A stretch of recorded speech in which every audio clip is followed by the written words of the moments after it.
Hola, muy buenos días. Muchas gracias por aceptar esta invitación, por estar aquí tan puntuales. Nos encanta ver esta sala llena y creciendo cada segundo. Vamos a estar bien atentos para dar ingreso. Les vamos a pedir un par de minutos mientras el resto de personas ingresa a la sala, mientras podemos ir interactuando por el chat, podemos ir de pronto contando desde dónde se conectan, si representan alguna institución. Podríamos ir interactuando por ahí. En este momento los micrófonos están bloqueados para todos, pero si alguien desea activarlo, hacer algún comentario, nos puede levantar la mano y nosotros vamos permitiendo esa interacción. ¿Listo? Bueno, ahora sí. Sandra, te voy a activar el micrófono. Bien, siendo las 9:05, vamos a dar inicio.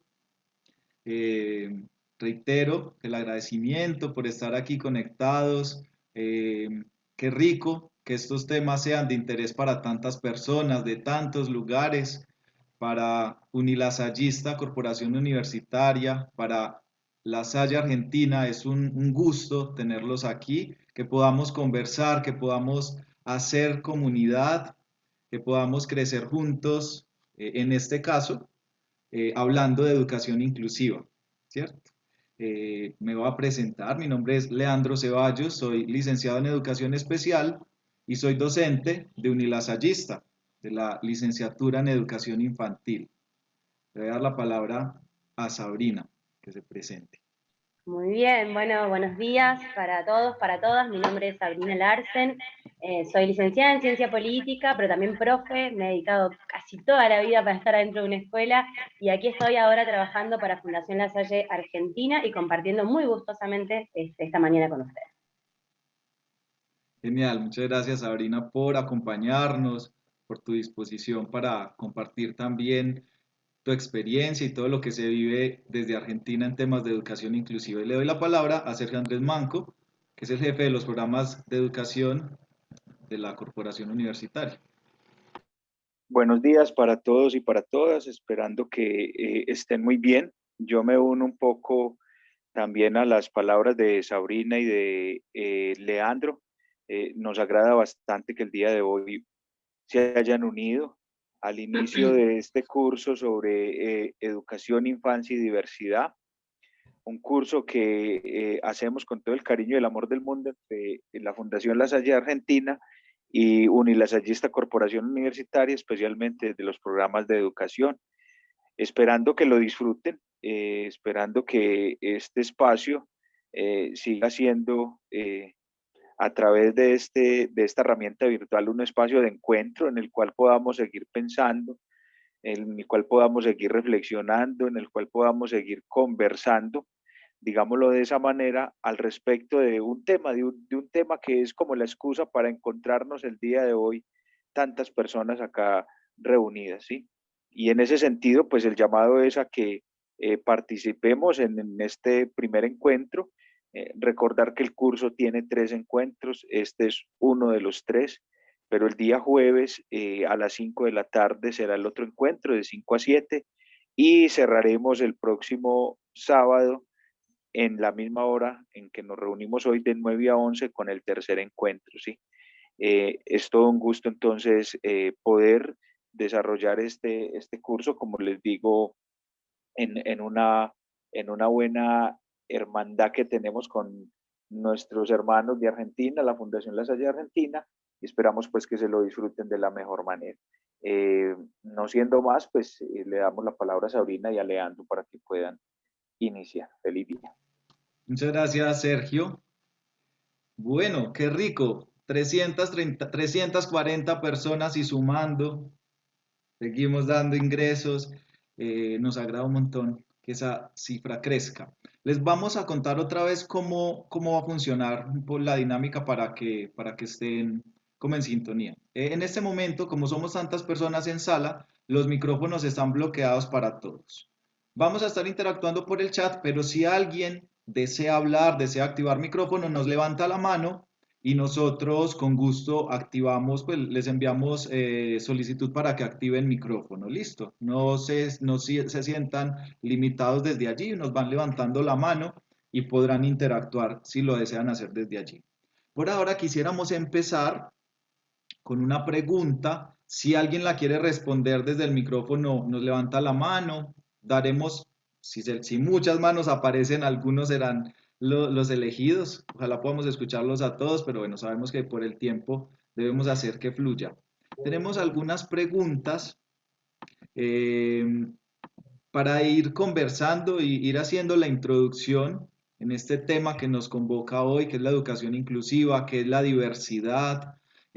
También tiene que ver con poblaciones vulnerables, tiene que ver con discapacidad, ¿cierto? Son muchos temas los que confluyen aquí y sabemos que ahora no es solamente la discapacidad la que nos reta en el aula y fuera de ella, sino que encontramos poblaciones vulnerables y vulneradas además. En la pandemia se está viendo mucho también. Entonces, queríamos empezar haciendo una pregunta. ¿Quién nos quisiera decir para ustedes qué es, qué es la diversidad? ¿Cómo podrían describir en pocas palabras qué es diversidad? Pueden usar el chat. Si alguien quiere responderlo, nos levanta la mano. Una palabra que usamos casi permanentemente, ¿no? Y cómo cuesta definirla también. Exacto, ya cuando debemos definirla como que hay que pensarlo un poquito. Ahí está, ahí tenemos. Sandra nos está diciendo diferencia que nos caracteriza ante los demás. Bien. Ya empezamos a encontrar puntos. Espérenme, que a mí el chat se me va rápido. Conjunto de Diferencias características que incluyen diferentes expresiones culturales, sociales y de comunidad. La diversidad para mí significa que todos somos diferentes. Variedad o diferencias, distinción entre personas, animales y cosas, manera de pensar diferente, actuar diferente, variedad, pluralidad. A pesar de las diferencias, todos somos iguales. Cualidades únicas que tiene cada ser humano, diferencia que hay entre las personas, particularidades que vamos encontrando. Dice todos, somos tan auténticos que nos hacemos diferentes. Esto hace que la existencia, hace la existencia de la diversidad, creo. El arte de ser diferente, esa me gustó un montón. Bueno, hay un montón, y si se fijan, ya le voy a dar la palabra a Lucía, mientras le activo el micrófono, les cuento algo. Así tal cual, como aparecen posturas y definiciones, así mismo es la diversidad en el aula. Así vamos a encontrar ese panorama, esa cantidad de colores, esa cantidad de formas, eh, esa cantidad de expectativas también, y eso es la diversidad precisamente. Así como este chat creció rápidamente con posturas, con conceptos, asimismo encontramos la diversidad en el aula.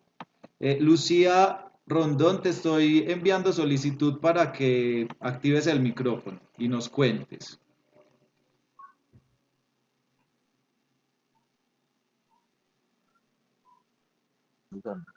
Profe, buen día, disculpe, Buen únicamente día. nos estaba saludando, disculpe. Ah, ok, listo. Gracias, Lucía. Bueno, pero si quieres hablar de una vez, nos cuentas algo. ¿De Acerca dónde de la... vienes? A ver, yo vengo de Pasto, Nariño, Colombia. Qué rico, Pasto. Sí, Bienvenida. señor, gracias, muy amable. Muchas Ok. gracias y felicitarlo, muy interesante el tema. Es muy interesante, Sí, es un muy... tema que nos convoca, es un tema que a veces nos asusta, es un ujú. tema que a veces nos cuestiona, pero lo importante es que nos mueva. De alguna manera, lo importante es que nos mueva, porque si nos quedamos en el mismo lugar, no vamos a saber responder a eso que llamamos diversidad, ¿cierto? Sí, señor. Antes, Ajá, antes creíamos que sería escaso recibir a un chico con discapacidad en nuestro salón, creíamos que era escaso que esa diversidad llegara y ahora esa es la constante, que lo diverso sea lo que permanezca en el aula. Entonces, para eso debemos estar preparados. Cuando nos hablan de la educación inclusiva, nos dicen que es una educación para todos, ¿cierto?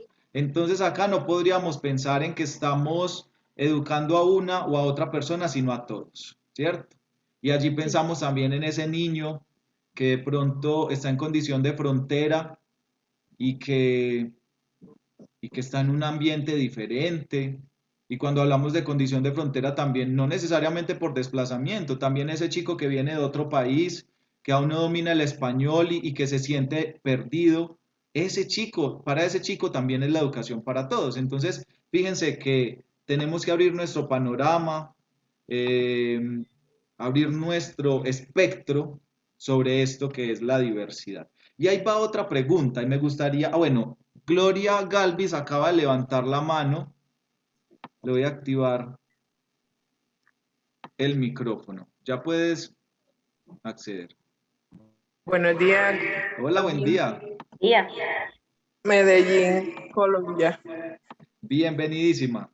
Sí, con relación a lo que usted estaba hablando, pues para mí, estoy pues estudiando la licenciatura, soy auxiliar pedagógica, y todo este tema de la diversidad, de la inclusión, para mí me ha generado, como usted lo comentaba ahorita, como temor, como tener que estudiar más, saber más, porque es como para ayudar al niño, para darle ese proceso, para en sí ayudarlo pues a que logre esos conocimientos. Sí, es algo como de temor, porque es ir más allá, saber que hay una condición que limita ciertos conocimientos. Entonces sí da como una sensación como de temor, de que yo sí podría hacer eso, de que yo sí tendría la capacidad para ayudar a ese niño o niña. A mí me causa eso, sinceramente. Genera Gracias. incertidumbre. Gloria, gracias a ti. Y qué rico que estés estudiando la licenciatura, porque ese es otro paso, es prepararnos. Y puede que no sea, pues ya terminé la licenciatura y necesito seguirme preparando. Entonces, leer, preguntar, acercarme, cuestionar, todo eso hace que cada vez estemos más preparados. Y esa incertidumbre da de todo, da miedo, a veces nos bloquea, pero a veces también nos impulsa. Y qué rico que genere impulsos, impulsos a hacer las cosas diferente, porque de eso se trata, de eso siento que se trata la educación inclusiva, buscar formas distintas para que todos puedan. Puede que uno pueda hacerlo derechito y llegue rápido a la meta, y la meta pues será la competencia, el objetivo, en fin, ¿cierto? Cada uno como que podrá tener su propia meta, y puede que unos lleguen así derechito, puede que otros tengan que ir dando algunas curvas. Sabrina, acá las calles, las carreteras son así muy serpenteantes, rodeando las montañas. Puede Ya que las voy a unos conocer. lleguen así derechito. Ojalá puedas estar en Colombia muy pronto y las conozcas. A veces uno se marea un poquito y eso le pasa también a los niños con discapacidad o con alguna condición vulnerable, que no pueden ir derechos, tienen que dar muchas vueltas, se demoran más, llegan más cansados. Entonces, si ya para ellos es difícil, nosotros como maestros debemos procurar hacer las cosas un poco más fácil para ellos. Si nosotros desde nuestro temor, desde nuestra ansiedad, hacemos las cosas más difíciles, ni aprendemos nosotros ni aprenden ellos. Entonces, esa sería como una primera invitación, ya que estamos hablando de diversidad, es reconocer que cada uno tiene sus particularidades, sus formas de hacer las cosas. Le voy a activar el micrófono a Manuela Sierra, que nos levantó la mano, y posteriormente al hermano Iván. ¿Cómo estás? Hola. Hola. Pues Buen la día. verdad, a mí me gusta mucho el tema de diversidad porque desde que surgen estos nuevos conceptos, prácticamente están obligando a que ya no se tenga esa idea inicial de que la educación para todos es la misma, de que siempre es el estudiante el que debe adaptarse a la forma de enseñanza, sino que es el docente el que ahora debe pensar cómo debe proponer una clase, cómo debe proponer una temática, para que todos los estudiantes puedan ser incluidos, todos puedan aprender. Normalmente el que no entendía simplemente desaprobaba un curso, desaprobaba un grado, pero entonces, ¿por qué no pensar en que el docente tiene un rol fundamental en esa transmisión de conocimiento? En que cada uno pueda llegar a aprender lo necesario para, digamos, adaptarse a un currículum, a todos los conocimientos que se deben adquirir según eh, las normas de educación de cada país. Bien, así es. Muchas gracias, Manuela. De eso se trata la educación inclusiva. Y bueno, también se trata de reconocer que yo debo ser flexible, mis prácticas deben ser flexibles. Y tú lo decías, a veces uno cree como, tengo un niño con discapacidad, entonces tiene que ganar todas las materias. Y al final llega a grado 11 y he escuchado profes que dicen, es que yo le di ese título. Gracias a mí es que él se está graduando, pero la pregunta es, ¿gracias a lo que flexibilizaste, gracias a esas buenas prácticas o gracias a que le regalaste las materias en todo su proceso y por eso llegó allí, ¿cierto? Entonces hay que cuestionarse también eso. ¿Qué hago desde la flexibilidad que le pongo al currículo, a la evaluación, a la dinámica misma? O también he encontrado otros profes que creen que porque tiene discapacidad tiene que hacer 5 veces primero, 5 veces segundo. Entonces es estar en el punto medio. Ni en la sobreprotección y yo le hago todo, yo le doy todo, pero tampoco en este otro lado de estar despreocupado, de decir, no, yo no sé nada de educación inclusiva, yo no sé de discapacidad, él verá cómo lo resuelve. Es estar en el punto medio. Listo. Me voy a atrever, bueno, ya tenemos muchas manos levantadas, había dicho que le iba a dar la mano al hermano Iván, no alcanzó a leer el Iván Andrés, creo. Le voy a dar la palabra al hermano Iván y me voy a atrever a hacerle una pregunta. Y bueno, y luego usted nos responderá, nos contará lo demás. ¿Será lo mismo inclusión educativa versus educación inclusiva? Estoy usando las mismas palabras en distinto orden. Educación inclusiva e inclusión educativa. ¿Será lo mismo? Y ya luego, cuéntanos eso, ¿qué opinas? Ahí te mandé invitación para activar micrófono y también nos haces tu Hola, comentario. hola, muy buenos días. Bonito Día. presente para todos. Sí, bueno, interesante la pregunta. Quiero contextualizarla precisamente desde el contexto de diversidad, desde el concepto de diversidad que tengo, y es poder entender que todos tenemos un lugar en el mundo independientemente de nuestras capacidades y limitaciones. Todos tenemos capacidades, todos tenemos limitaciones, pero no todos tenemos las mismas capacidades ni todos tenemos las mismas limitaciones. Y muchas veces el error que cometemos como educadores es tratar de incluir algunas estrategias desde mi cosmovisión de la educación y no desde la cosmovisión de la educación del estudiante. Eso implica desplazarnos a cómo el estudiante, el sujeto educativo, representa el mundo y se sitúa en él. La diferencia entre educación inclusiva y inclusión educativa es algo bastante grande. Pareciera que fueran iguales, pero es bastante grande. Cuando yo hablo de educación inclusiva, me estoy inscribiendo en la lógica de que todos los componentes educativos tienden a ser flexibilizados, no para que el discapacitado acceda al conocimiento, sino que para que todos los estudiantes, independientemente de sus características, accedan al conocimiento. ¿Sí? Cuando hablo de inclusión educativa, ya estoy limitando, restringiendo, sesgando un poco todo el accionar pedagógico y curricular en torno pues como al componente educativo.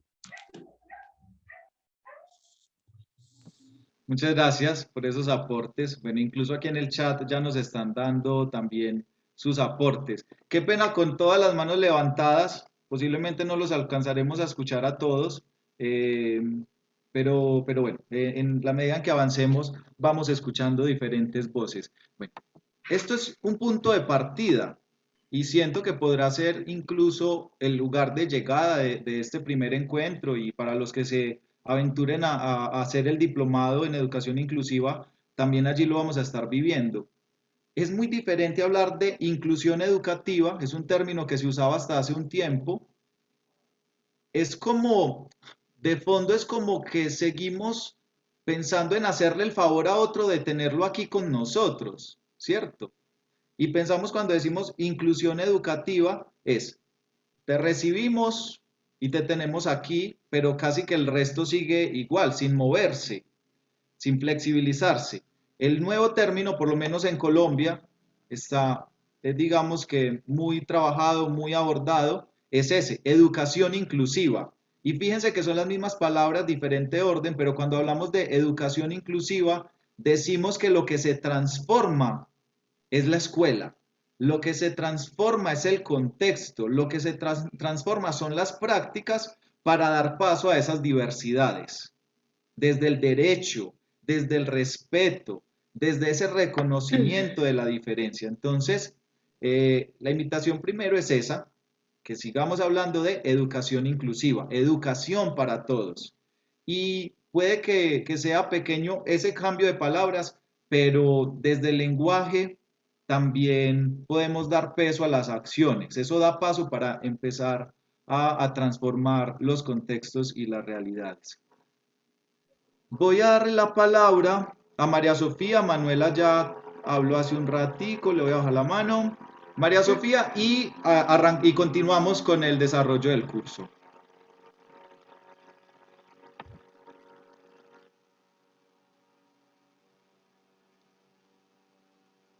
Me parece que tiene el micrófono. Ahí está. Te llega una solicitud para que actives el micrófono y debes darle a aceptar.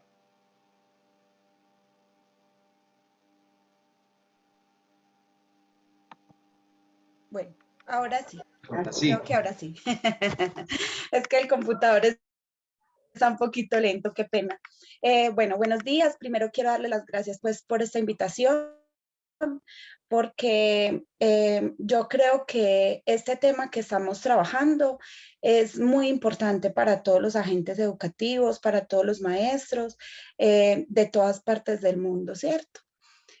Con respecto a lo que hablaban los compañeros ahora, y lo que tú decías, que en la universidad cuando uno hace la licenciatura, yo soy licenciada en pedagogía infantil, uno te dan ciertas herramientas, ¿cierto? Para uno trabajar con esos niños que tienen discapacidad.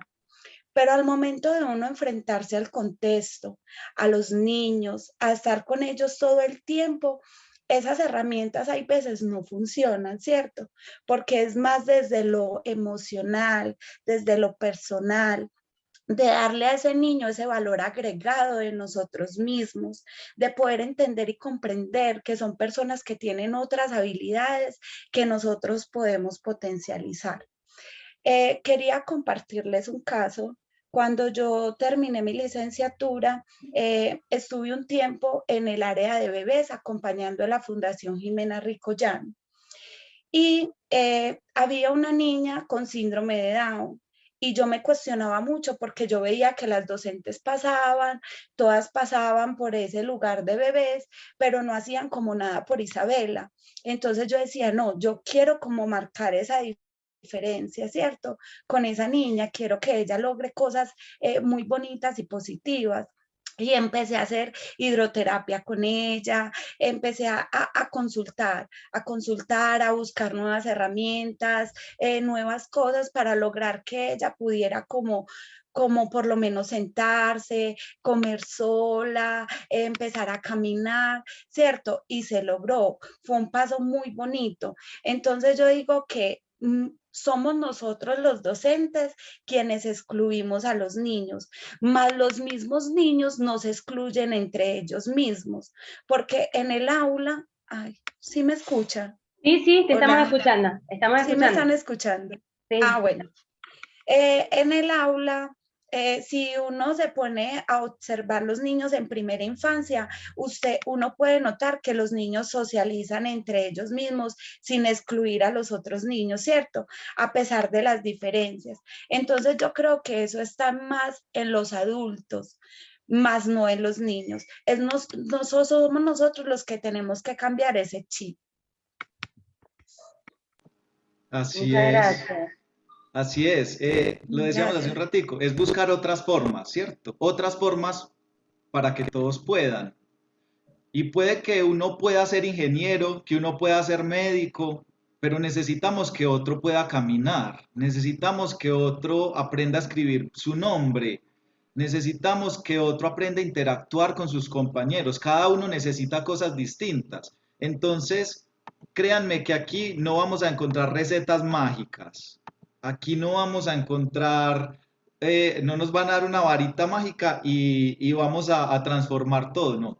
Vamos a tener pistas, vamos a reconocer otros caminos, otras experiencias y eso es lo que nos va nutriendo, nos va llenando la mochilita que vamos a llevar a cada uno de los contextos y vamos a tener que ir tomando decisiones. ¿Qué me sirve para este contexto? ¿Qué necesito o qué necesita este estudiante? Entonces siento que el primer paso es ser sensible a esa diversidad, a esas otras formas posibles. Bien, gracias María Sofía por ese compartir. Le vamos a dar la palabra a Julio Moreno y luego a Sabrina. Yo estoy seguro que Sabrina está que se habla. Vamos. Julio, Julio, te estoy enviando invitación, ¿aceptas? Eso es. Bien, buenos días, Julio César Moreno, coordinador de Desarrollo Humano del Instituto San José de la Salle en Bucaramanga. Nosotros hemos tenido una experiencia y esto que ustedes están haciendo, este ejercicio que están haciendo, me magnifica a mí y me conmueve muchísimo porque sé entonces que no somos nosotros solos los que estamos trabajando en pro de este proceso que es tan difícil, porque dependemos de muchas opciones, dependemos de muchas situaciones dentro de las comunidades educativas. En el Instituto San José hemos adelantado algunos procesos y ahorita que hablaban de educación inclusiva e inclusión educativa, nosotros sí lo tenemos separado, pero lo tenemos dentro del mismo proceso del colegio. Inicialmente en el 2019 creamos una red de apoyo y esa red de apoyo la llamamos Familias Lasallistas, Constelación Lasallista, por aquello de que nosotros tenemos como identidad a Nuestra Señora de la Estrella. Entonces esa constelación que queríamos unir dentro de esa constelación era convocar a varias estrellas para que pudiéramos hacer una constelación. Creamos familias dentro del instituto, entonces tenemos la familia de docentes, la familia de estudiantes, la familia de padres de familia, la familia de a esas personas que nos están apoyando en el aula de clase, con los estudiantes que de alguna u otra forma tienen los apoyos de salud como terapeutas en el aula, que también hemos querido desligar un poco y hacer conciencia a los padres de familia que yo debo darle esa independencia a mi hijo para que él pueda aprender para la vida y no aprender lo que nosotros creemos que deben aprender. Ahorita te escuchaba a hablar de los profesores y es que yo le di el título o él aprendió porque yo lo hice. Pero muchas veces nos quedamos en los contenidos del currículo, pero no hacemos ese currículo flexible, ese currículo identitario para cada una de las necesidades y las oportunidades que queremos.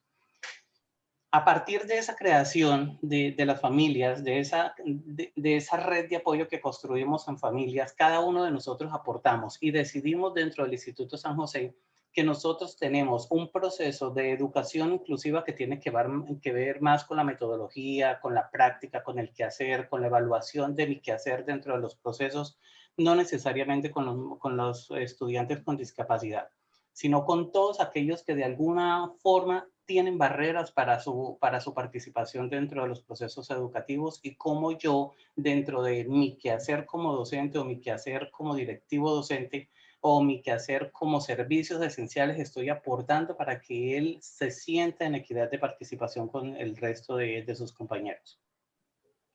Y lo de inclusión educativa lo referimos más dentro de una política pública que estamos, política pública no, dentro de la política institucional que estamos creando para este servicio, lo diseñamos más hacia el ingreso, la permanencia con calidad y el proceso del egresado, de cómo nosotros promocionamos al estudiante, pero también cómo le hacemos el seguimiento.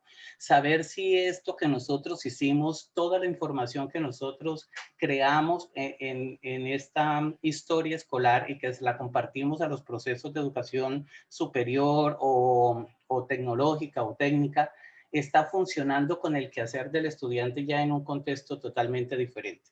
Entonces le hacemos seguimiento al egresado también. Por eso nosotros definimos esos dos aspectos, aunque están ligados, los definimos dentro de nuestra diversidad, por eso hablábamos de diversidad, porque cada uno de nosotros tiene un contexto diferente y debemos saber leer nuestro contexto, los intereses de nuestra comunidad. Es diferente la comunidad del Cesar, que tenemos gente acá de Sucre, de Pasto, de Medellín y de Bucaramanga. Todos tenemos necesidades y oportunidades diferentes. En el contexto nuestro, nosotros sí tenemos los dos espacios dentro de la política que estamos creando interna. Educación inclusiva más con metodologías y procesos evaluativos y de flexibilización del currículo. Y la inclusión educativa la tenemos más hacia los procesos de ingreso del estudiante, la permanencia con calidad dentro de los procesos educativos, la promoción y el seguimiento al egresado.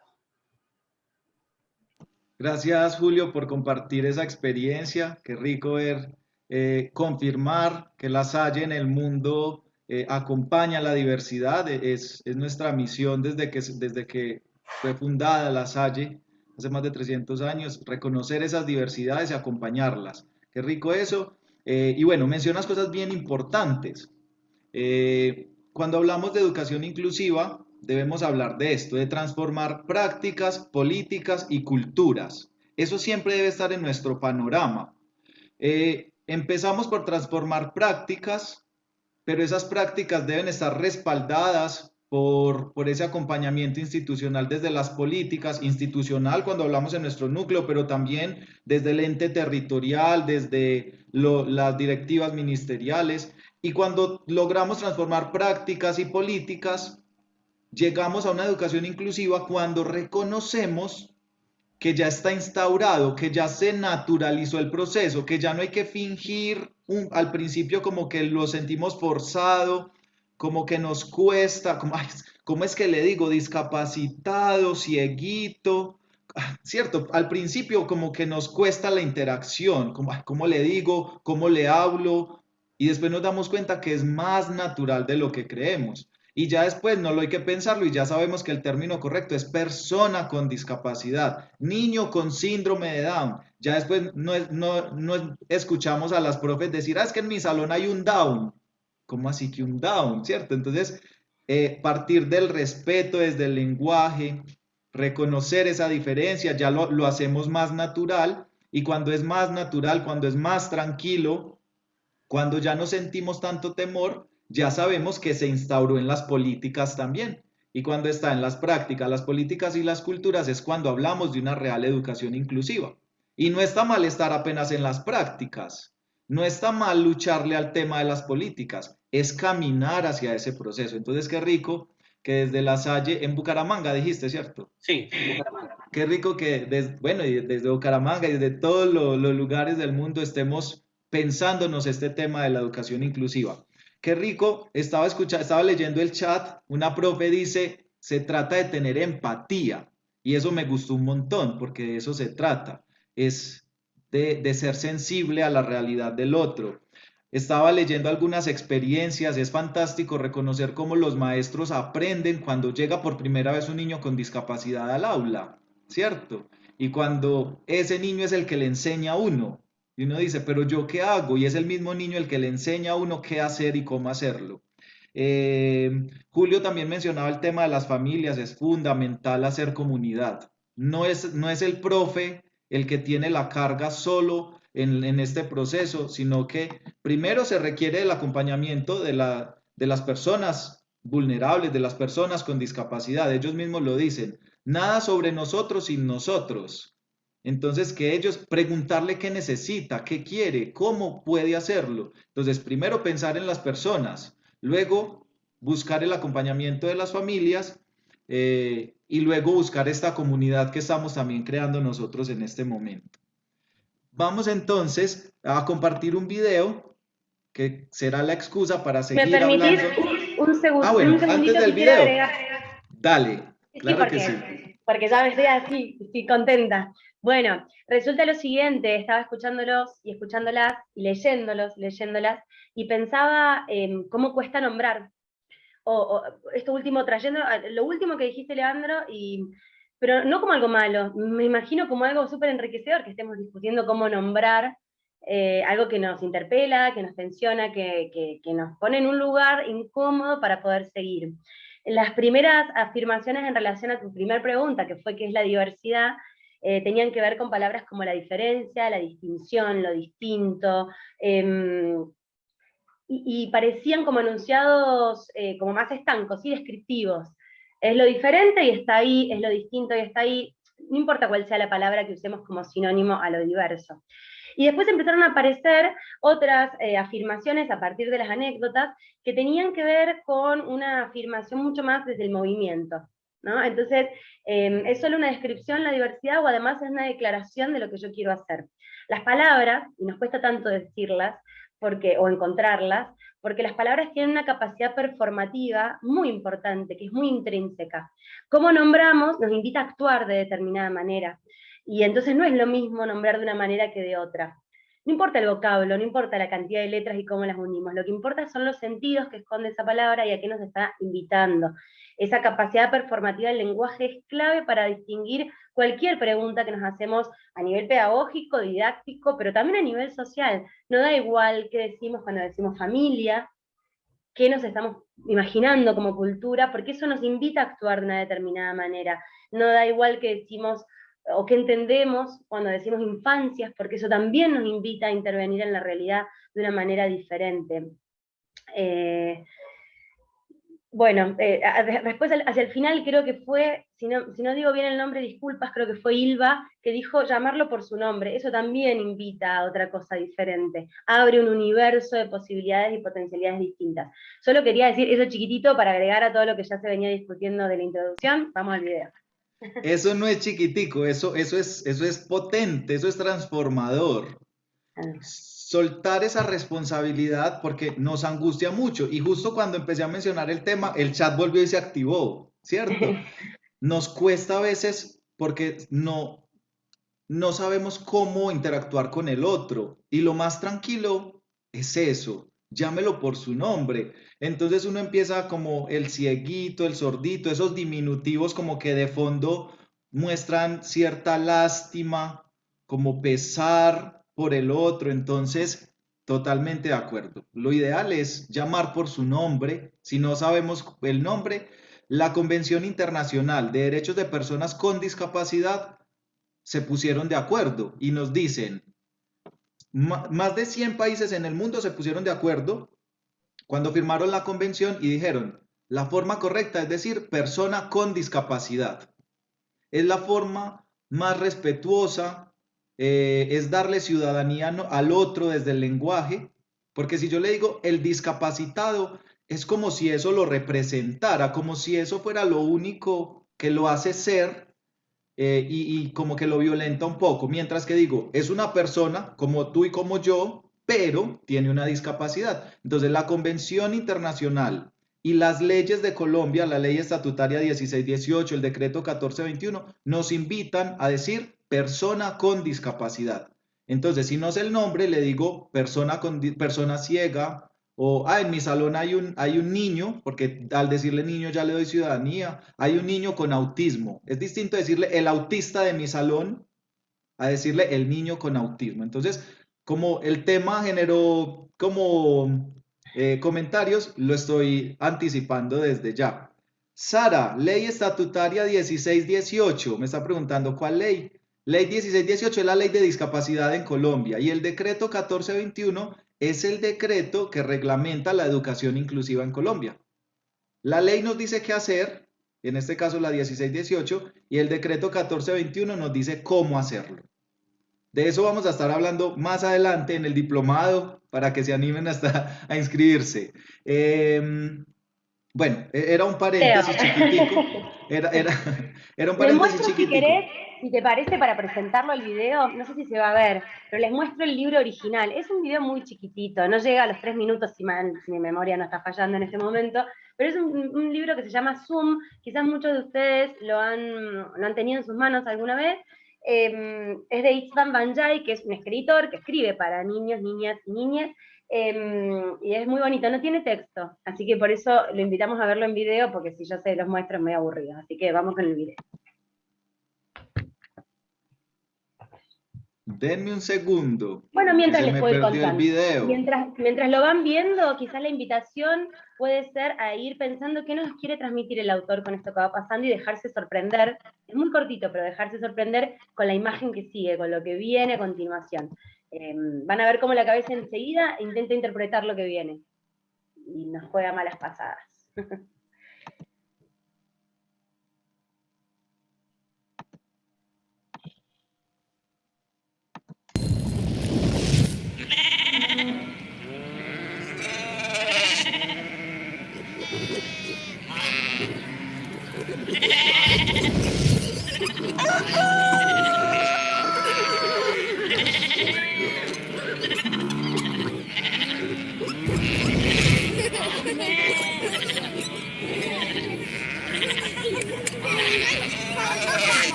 Muy bien, bueno, he estado leyendo un poco también los comentarios que iban apareciendo en el chat.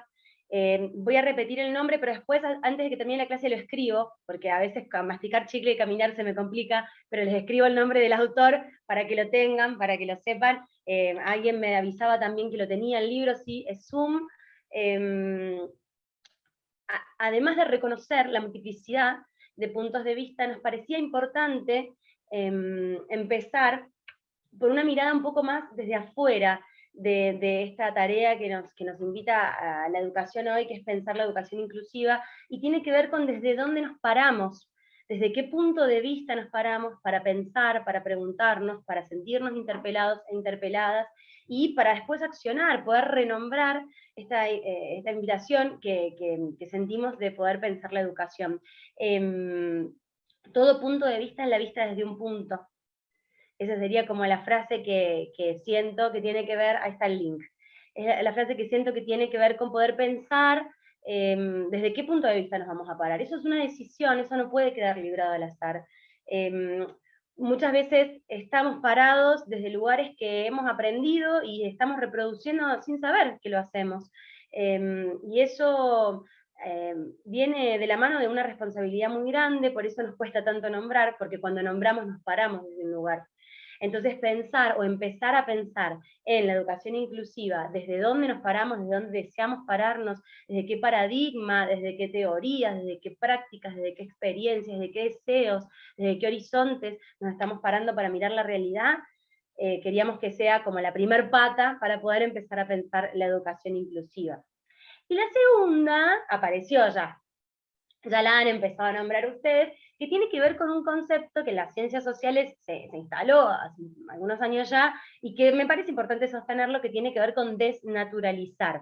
Ustedes me frenan, si hay algo que no les parece, que no se entiende, que no se escucha, me frenan. Y tenemos otro cuento, porque a mí personalmente, voy a contar un secreto, tengo un fetiche con los cuentos infantiles que no les puedo explicar, me encantan. Entonces, tengo una biblioteca llena, en este caso, es de un funcionario, en este momento es funcionario del Ministerio de Educación en la Argentina, pero en el momento donde escribe esto no lo era, es Pablo Gentili. Después les puedo pasar ese dato también para que lo busquen, y si te parece, Leandro, compartimos este relato que viene a nutrir esta otra patita desde donde vamos a pararnos para empezar a discutir la educación inclusiva en este día, en esta mañana. El cuento no es un cuento. Ya para empezar, vamos a empezar desmintiendo que no es un cuento. Es un relato que Pablo Gentili hace, él coordina la escritura de un libro que tiene que ver con la ciudadanía para docentes, y estaba viviendo en Brasil en ese momento, en Río de Janeiro, y él escribe un relato de qué le pasó cuando tenía que empezar a escribir el prólogo del libro y no sabía por dónde entrarle al prólogo. ¿Sí? Vamos a ver a qué nos invita a pensar. ¿Les parece? Te lo voy a leer, me van a tener que aguantar a mí leyéndole el cuento, pero prometo ponerle mucha onda. Va. Se llama, ¿estamos? ¿Estamos listos? ¿Listas? Bueno. Se llama Un zapato perdido, o, paréntesis, cuando las miradas saben mirar. Guarda. Dice: para aclarar las confusas ideas que me invadían, decidí salir con Mateo, mi hijo de 1 año, a hacer unas compras. Las necesidades familiares eran, como casi siempre, eclécticas. Pañales, disquets, el último libro de Ana Miranda, paréntesis, disquets, o sea que esto es hace algunos años atrás. El último disco de Ana Miranda y algunas botellas de vino argentino difíciles de encontrar en Río de Janeiro. Luego de algunas cuadras, Teo, mi hijo, se durmió plácidamente en su cochecito. ¿Se van imaginando? Tienen que ir haciendo ese esfuerzo ustedes, imaginándose la escena. Mientras él soñaba con alguna cosa probablemente mágica, percibí que uno de sus zapatos estaba desatado y casi cayendo. Decidí sacárselo para evitar que en un descuido se perdiera. Una escena bastante clásica, ¿no? Quienes alguna vez, yo no tengo hijos ni hijas, pero han sacado a pasear en un cochecito a un bebé, se le estaba saliendo el zapato y lo sacábamos. Bien, sigo entonces. Acá ya hay personas que lo conocen el cuento. Buenísimo. Pocos segundos después, una elegante señora me alertó: cuidado, su hijo ha perdido un zapato. Gracias, respondí, pero yo se lo saqué. Algunos metros más adelante, el portero de un edificio aparentemente de sonrisa tímida me dijo lo mismo: el zapato. Levantando el dedo pulgar, en señal de agradecimiento, continuó mi camino. Antes de llegar al supermercado, doblando la esquina de Nuestra Señora de Copacabana y Reina Elizabeth, un surfista, igualmente preocupado con el destino del zapato de Teo, dijo: oye hombre, el zapato. Erguí el dedo, sonreí en señal de agradecimiento, y ya en el supermercado otros llamados de atención. Lo estoy resumiendo, porque hay muchos llamados de atención de las personas. El sol tornaba aquella mañana especialmente brillante. La preocupación de las personas por el zapato o el paradero del zapatito, aunque insistente, le daba un toque solidario que le hacía más alegre, cuanto menos fraternal. Sin embargo, una vez al resguardo de los llamados de atención, comenzó a invadirme una especie de sensación de malestar. Río de Janeiro, dice Pablo Gentili, es, como cualquier gran metrópoli latinoamericana, un territorio de profundos contrastes, donde el lujo y la miseria conviven en forma no siempre armoniosa. Mi desazón era quizás injustificada. Ahí va la pregunta. ¿Qué hace el pie descalzo de un niño de clase media, motivo de reparo y circunstancial preocupación, en una ciudad con centenares de niños descalzos, brutalmente descalzos? ¿Por qué? En una ciudad con decenas de familias viviendo a la intemperie, el pie superficialmente descalzo de Mateo llamaba más la atención que otros pies cuya ausencia de zapato es la marca inocultable de la barbarie que supone negar los más elementales derechos. Y la reflexión final, y ahí volvemos. La posibilidad de reconocer o percibir acontecimientos es una forma de definir los límites entre lo normal y lo anormal, lo aceptado y lo rechazado, lo permitido y lo prohibido. La anormalidad vuelve a los acontecimientos visibles, al mismo tiempo que la normalidad los oculta. Lo normal se vuelve cotidiano, y eso es peligroso, y lo cotidiano se desvanece ante la percepción como producto de su tendencial naturalización. Y acá, si bien el tema que nos convoca tiene que ver con la diversidad, aunque también la diversidad en términos de condiciones materiales es algo a tener muy en cuenta también en el debate, Pablo Gentili nos invita a decir, ojo con la palabra normal, ojo con esa tendencia permanente a querer homogeneizar y ocultar, porque básicamente es eso lo que hacemos, por supuesto que el 90% de las veces de manera sin querer, pero ocultar detrás de ese manto de normalidad, de heterogeneidad, perdón, de homogeneidad, de normalización, aquellas diversidades y diferencias. Entonces definimos desde dónde nos paramos para mirar la realidad, y además lo hacemos de manera crítica, porque eso que estamos mirando no es la única posibilidad y el único mundo posible.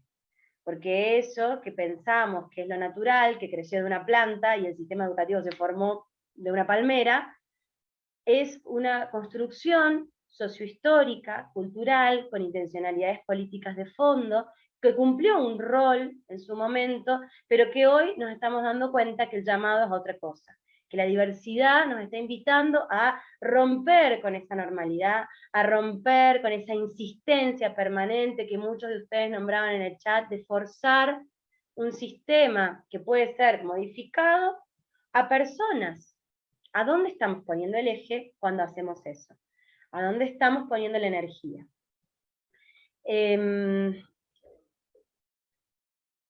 Realmente voy leyendo algunos comentarios, ¿no? Ana nos dice, realmente no nos preocupamos porque el pie vaya destapado, nos preocupamos por el objeto, ya que sabemos que al otro lado iba otro zapato. Una cosa que sumo, que me hace acordar Ana con su comentario, nuestra cabeza anticipa lo que va a pasar, de alguna manera, porque esperamos cosas de la realidad social. Eso también es una cualidad que tiene la cultura, que es que nos ayuda a sentirnos más cómodos, cualquier cultura institucional, digo, la cultura educativa también, nos ayuda a sentirnos más cómodos donde estamos cuando sabemos más o menos qué podemos anticipar de la realidad, qué podemos anticipar de lo que pasa. Entonces sabemos cómo actuar, ¿no? Nos sentimos menos incómodos. Muchos de ustedes nombraron la incomodidad como una sensación a lo diverso, ¿no? Porque claro, obvio, ¿cómo nos vamos a sentir incómodos e incómodas? Si lo primero que sucede es que yo no sé cómo actuar, pierdo el control. Entonces animémonos a perder el control también un poco, porque claramente somos casi, no sé ahora cuántos, 460 personas que estamos tratando de animarnos a perder un poco el control, y eso tiene que valer de algo, ¿sí? Y seguramente debe haber muchas más. Entonces, no saber qué va a pasar es una decisión. Animarnos a pensar que eso que venimos haciendo no está funcionando, al menos no de manera inclusiva, al menos no para todos y para todas. Y yo creo que en la medida en que nos animemos a ir desarticulando, vamos a entender que hay muchas más personas de las que creemos que están forzándose a entrar en este sistema. Porque muchos de nosotros nos hemos logrado acomodar al sistema educativo como está planteado. De hecho, lo hemos finalizado. Hemos acreditado el transcurso de un sistema educativo. Pero ¿cuántos hubiésemos preferido que las cosas fueran un poco diferentes también, no? Pienso, en voz alta. Me voy haciendo más preguntas. Gracias, sí, Sunday, Svan Banjai. Después les paso, el libro puntual que yo tengo es de la editorial del Fondo de Cultura Económica. Sí, ¿no? Sí, Fondo de Cultura Económica de México. Sabrina, qué pena te interrumpo un segundo, es que Por nos favor. hacen una invitación, un llamado. Algunas Sí. personas tienen dificultad de conexión Sí, y pues para que les fluya un poco más y está haciendo la invitación, me parece prudente que apaguemos el resto de cámaras y dejamos solo la cámara de quien esté haciendo la intervención. Así posiblemente esos que tienen problemas de conexión les fluya un poquito más. ¿cómo no? Muchas Sí, gracias. entonces dejo la mía entonces. Deja la tuya, sí, claro. Bien, bueno, el que quiera me interrumpe, me levanta la mano y todo eso, que vamos a tratar de ir haciendo como un ida y vuelta con eso. Y para cerrar este primer momento, porque también queremos dedicarle un tiempito a algunas conceptualizaciones, les vamos a proponer ver un video, no sé si alguna vez vieron las conferencias TED, que ya son harto conocidas en todo el mundo. El nombre del libro está justito arriba, mirá, Ilva. Ah, de este libro, del zapato perdido, dale. Enseguida lo escribo. Es un libro, no sé si lo podrán conseguir, si no me avisan, pero es un libro, se llama Saberes Claves para Educadores, Códigos para la Ciudadanía. De cualquier manera, les puedo después hacer llegar a través de la universidad el texto, solo ese texto, el cuento del zapato, ¿sí? Intentaré si de pronto lo puedo pegar aquí en el chat. Voy a intentarlo. Perfecto. Bien, les decía entonces que para cerrar este primer momento habíamos pensado en un recorte, obviamente porque la conferencia es mucho más larga, de una escritora feminista africana que se llama Chimamanda Adichie. Quizás la han escuchado en algún lado, ha crecido mucho su popularidad, sobre todo a partir de la conferencia esta que nos brinda. Y para mí particularmente es una conferencia que no tiene desperdicio, solo vamos a ver nada, un par de minutos cortados en el medio para ir y venir y cerrar las ideas desde donde salimos, pero ahí está, ahí les digo el nombre del texto. Pero bueno, vamos a compartir unos minutitos de la conferencia. Yo les sugiero, después les podemos pegar el link también acá, si te parece, Leandro, de la conferencia completa. Les sugiero verla entera, es cortita, dura 20 y pico de minutos, pero no para de tirar afirmaciones que nos invitan a pensar.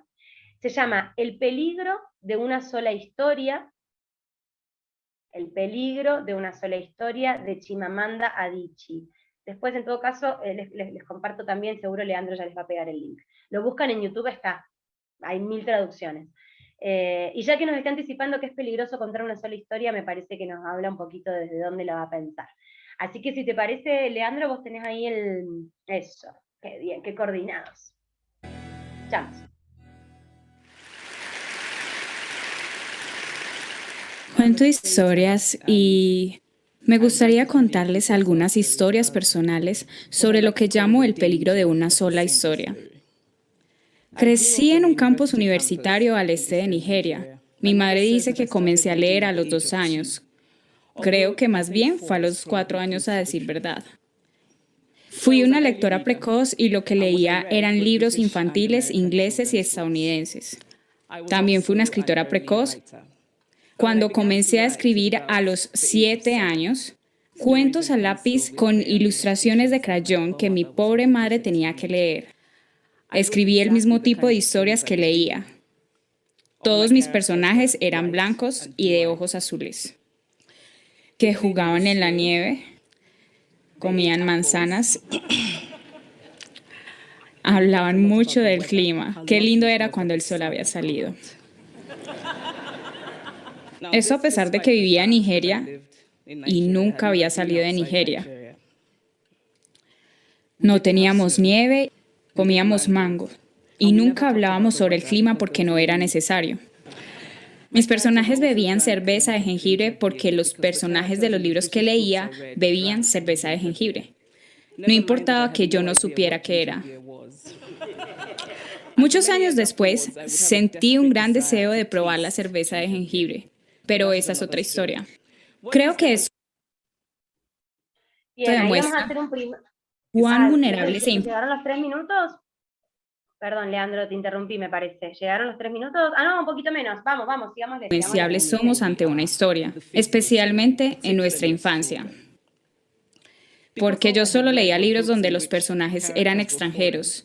Estaba convencida de que los libros, por naturaleza, debían tener extranjeros y narrar cosas con las que yo no podía identificarme. Todo cambió cuando descubrí los libros africanos. No había muchos disponibles y no eran fáciles de encontrar como los libros extranjeros. Gracias a autores como Chinua Achebe y Kamara Lai, mi percepción mental de la literatura cambió. Me di cuenta de que personas como yo, niñas con piel color chocolate, cuyo cabello rizado no se podía atar en colas de caballo, también podían existir en la literatura. Comencé a escribir sobre cosas que reconocía. Yo amaba los libros ingleses y estadounidenses que leí. Avivaron mi imaginación y me abrieron nuevos mundos. Pero la consecuencia involuntaria fue que no sabía que personas como yo podían existir en la literatura. Mi descubrimiento de los escritores africanos me salvaron de conocer una sola historia sobre qué son los libros. Mi familia es nigeriana convencional de clase media. Mi padre fue profesor, mi madre fue administradora y teníamos, como era de costumbre. Ahora sí, 3 minuticos. Dale, gracias. Bueno, voy interrumpiendo un cachito el video, vamos a ver otro pedacito más, solo para destacar algunas cuestiones que nos va contando Chimamanda. Lo primero que dice es, escribía la historia que leía. Si nos animamos a hacer una metáfora de esto, cómo las ideas que están instaladas o los paradigmas por los cuales miramos el mundo y lo comprendemos hacen que actuemos en este mundo. Esto que les decía hace un ratito de la capacidad performativa de ese lenguaje. Cómo miramos el mundo, nuestra mirada determina cómo lo nombramos, y condiciona sin dudas el modo en el que actuamos en él. Escribía la historia que leía. Por eso es peligroso leer una sola historia. Por eso es peligroso sentir que esa historia que yo leo es la única posible, porque las oportunidades desaparecen. Lo único que me queda es seguir reproduciendo el orden que ella está haciendo. Y fíjense cómo no tenía nada que ver la historia que ella leía con la historia de su propio pueblo, de su propia vida. Ella escribía en Nigeria, sobre niñas de ojos azules, tez blanca, que tomaban cerveza de jengibre y hablaban sobre el clima. Dice, nada más alejado de lo que me tocaba escribir a mí. ¿Sí? Seguimos. Sabrina, antes de seguir, este relato que estamos escuchando me hace recordar incluso los libros de texto con los que yo aprendí a leer y a escribir. Aquí en Colombia es muy común Nacho Lee. Y en Nacho Lee recuerdo claramente que las niñas tienen traperas, las niñas están cuidando hijos, mientras que los hombres están manejando carro, trabajando, y eso también deja un mensaje. Totalmente. Entonces fíjense que no es la historia de ella en África, es la historia también de nosotros y cómo se va perpetuando una condición y nosotros a veces de manera inconsciente aportamos para que esto suceda. Vamos a continuar escuchando el peligro de la historia única.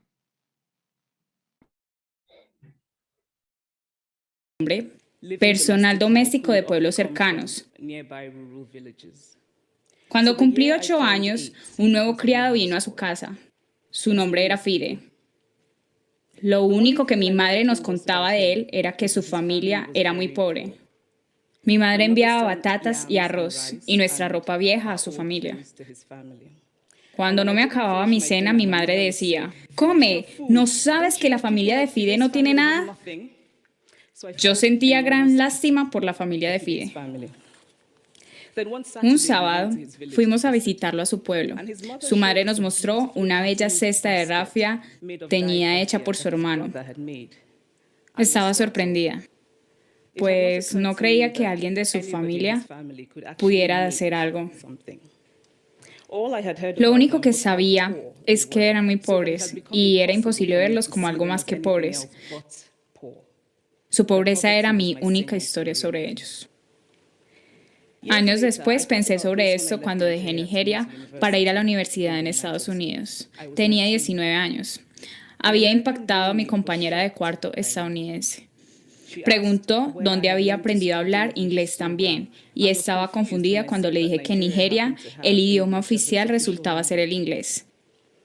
Me preguntó si podría escuchar mi música tribal y se mostró, por tanto, muy decepcionada cuando le mostré mi cinta de Mariah Carey. Ella pensaba que yo no sabía usar una estufa. Me impresionó que ella sintiera lástima por mí incluso antes de conocerme.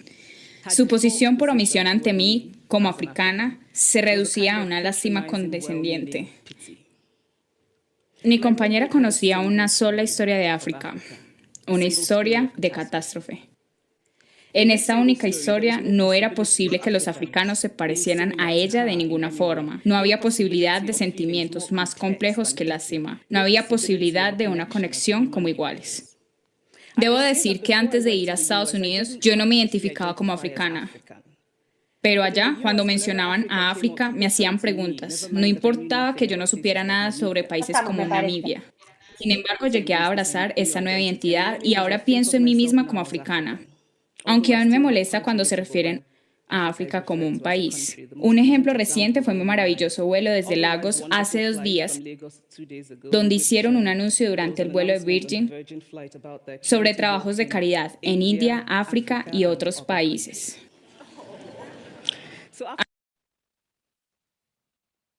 Bien, gracias.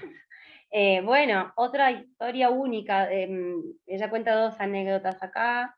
Una en relación a cuando conoció al hijo de la persona que trabajaba en su casa, que lo único que había escuchado ella de la vida de Fide era que era pobre. Solo pobre. Ya está. Me parece que tiene un poco de relación también, gracias Leandro, tiene un poco de relación también con lo que ustedes venían nombrando cuando charlaban con Leandro al principio, ¿no? El reduccionismo, el esencialismo de pensar que una persona es solo por una sola de sus características. Entonces, es pobre Fide, y en su universo de representación para Chimamanda, solo era eso. No sé qué se imaginaba que estaba pasando en la vida de Fide en el cotidiano, pero de ninguna manera se imaginaba que podía producir algo con sus manos. Y además, el encuentro, de ir al encuentro de esa persona desde la lástima, desde querer imponer, desde sus propias lógicas y sus propias representaciones, un estilo de vida, es la mirada más etnocéntrica posible, ¿no? De querer mirar al otro desde mis propias representaciones. Y sobre todo cuando mis propias representaciones también, como recuperaba Leandro, fueron instaladas en nuestra historia, digamos, nadie las decidió con absoluta libertad.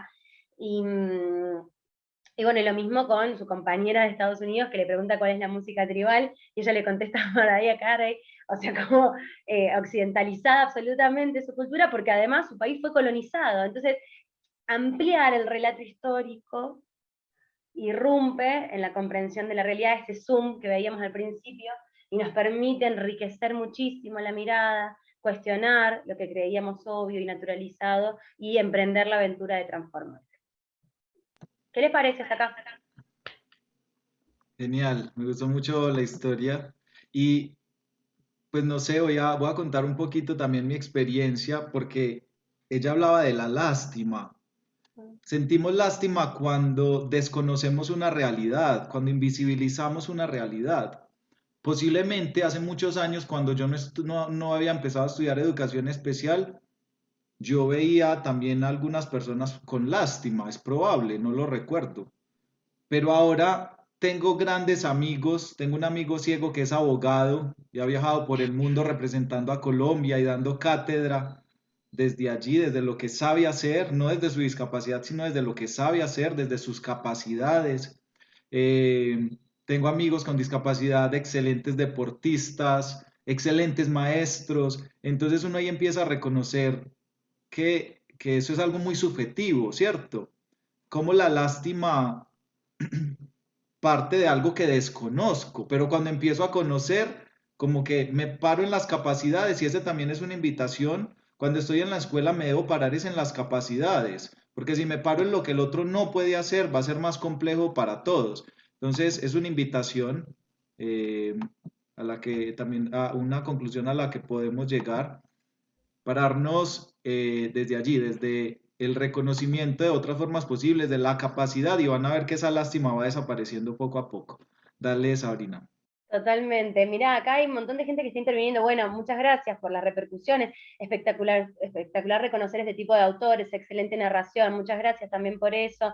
Había un comentario arriba que me pareció muy interesante. Voy a tratar de subir, pero bueno, no estoy segura si se puede. A ver. Bueno, mientras ya lo lo voy a recuperar. encuentras, yo le voy a dar la palabra a Lady Casas, que tiene la mano levantada. Por favor, sí.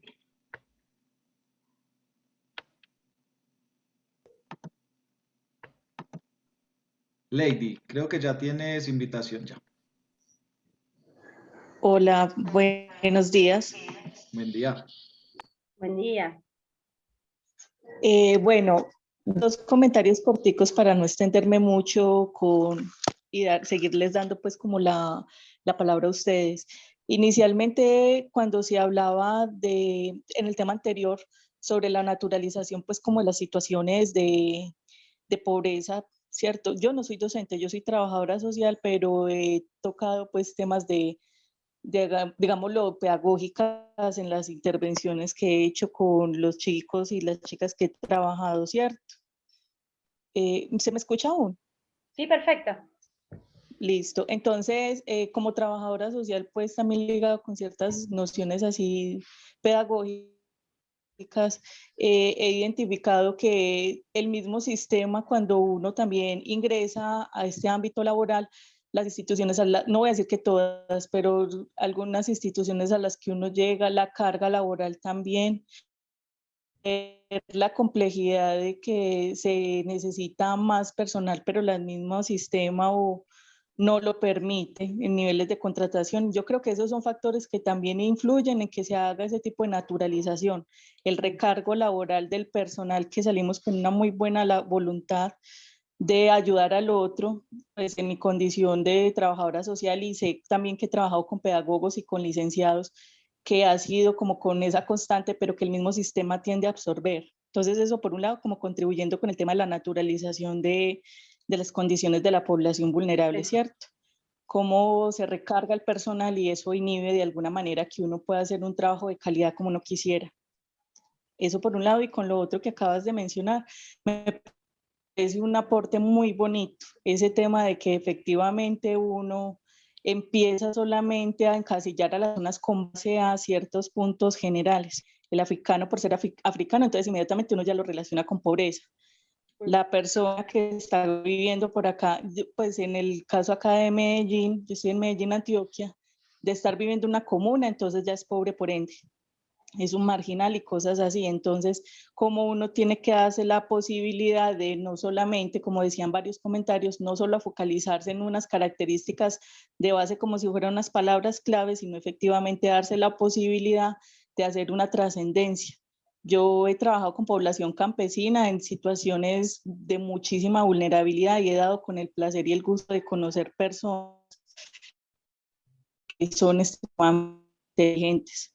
Son personas, incluso conocí a uno de ellos, una vereda muy remota, que la niña hablaba inglés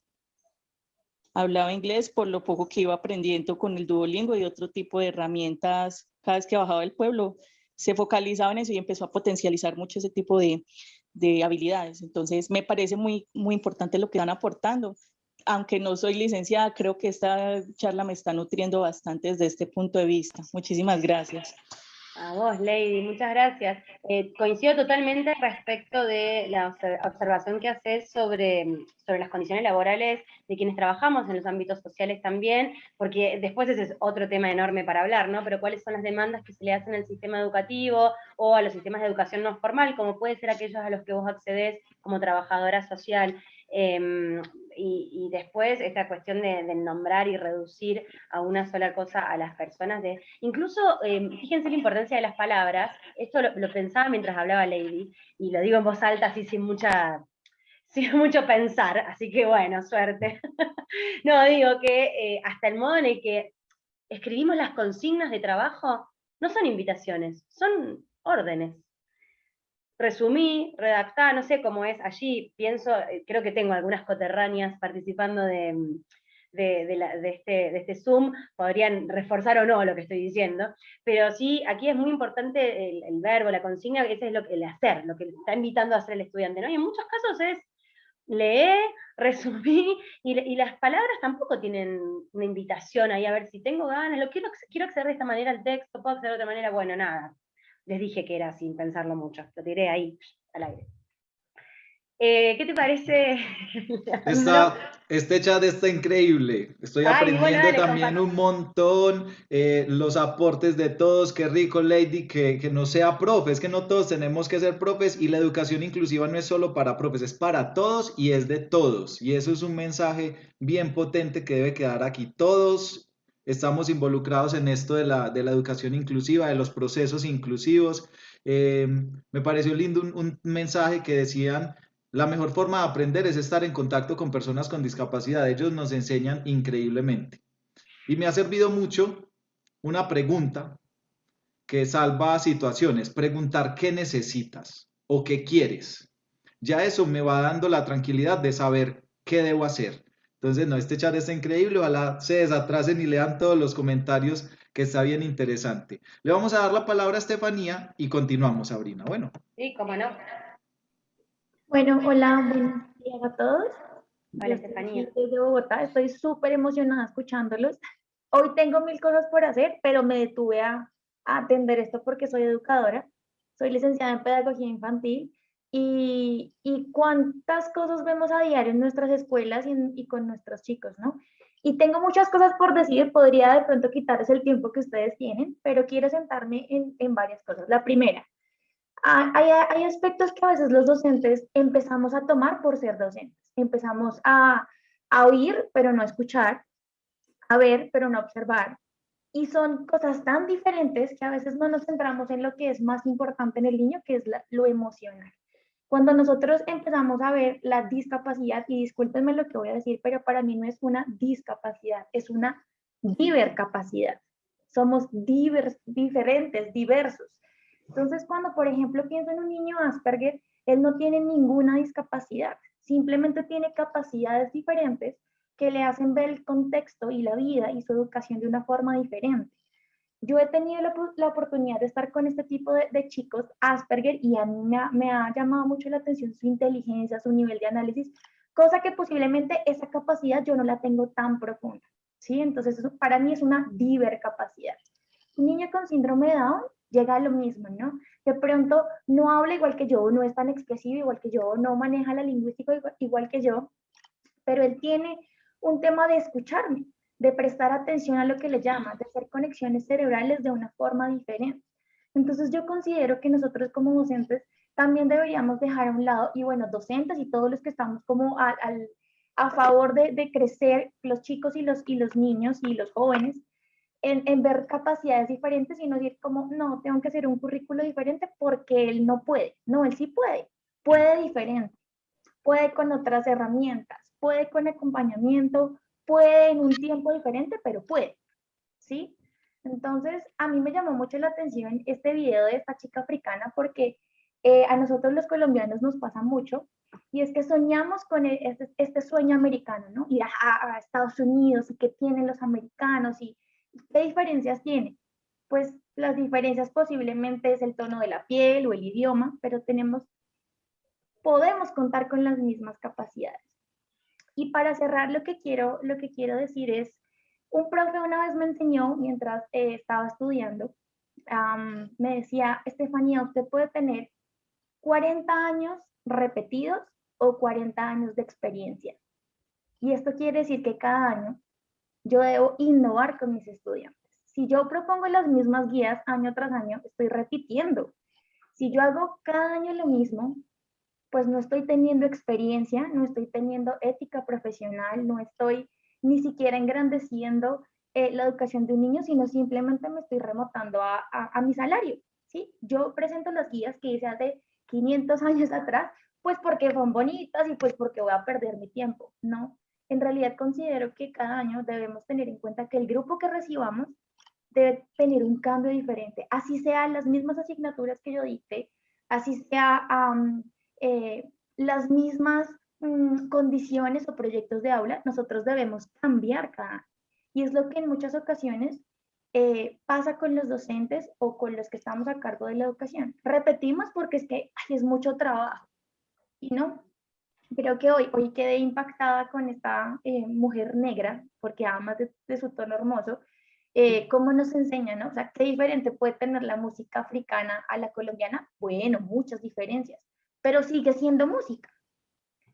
Y me alegra mucho por compartir esto con ustedes de 40 años repetidos o 40 años de experiencia, y ojalá a muchos se nos quede, porque a mí cada año me reta, como, ay, no puedo, o sea, necesito cambiar porque son niños nuevos. Y este año tengo un reto de tener a un niño con un coeficiente intelectual bajo y a veces lo pobreciteamos, ay no, pobrecito, no le pongamos, pobrecito, de pronto es mucha carga, pobrecito sus papás. No, al contrario, sí, yo creo que si está en este mundo es por algo, ¿no? Y con respeto a todas las creencias, yo creo que Dios me lo pone por alguna razón. Entonces creo que es el reto del docente y que podamos ser flexibles, pero un flexible disciplinado y un flexible empático.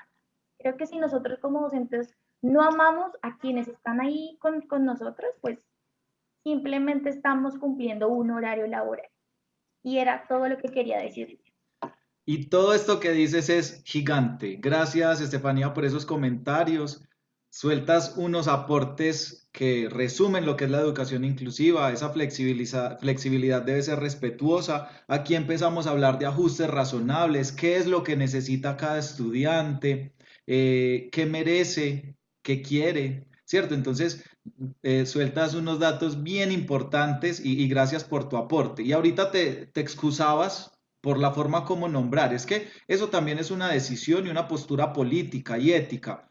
Cuando yo les decía que hay una convención que nos recomienda que debe decirse persona con discapacidad, es lo que nos dice esa normativa, esa convención internacional y lo que nos dice la ley, pero de ahí para allá hay muchas posturas, habilidades diferentes, capacidades funcionales, bueno, hay miles que a veces hasta se me escapan.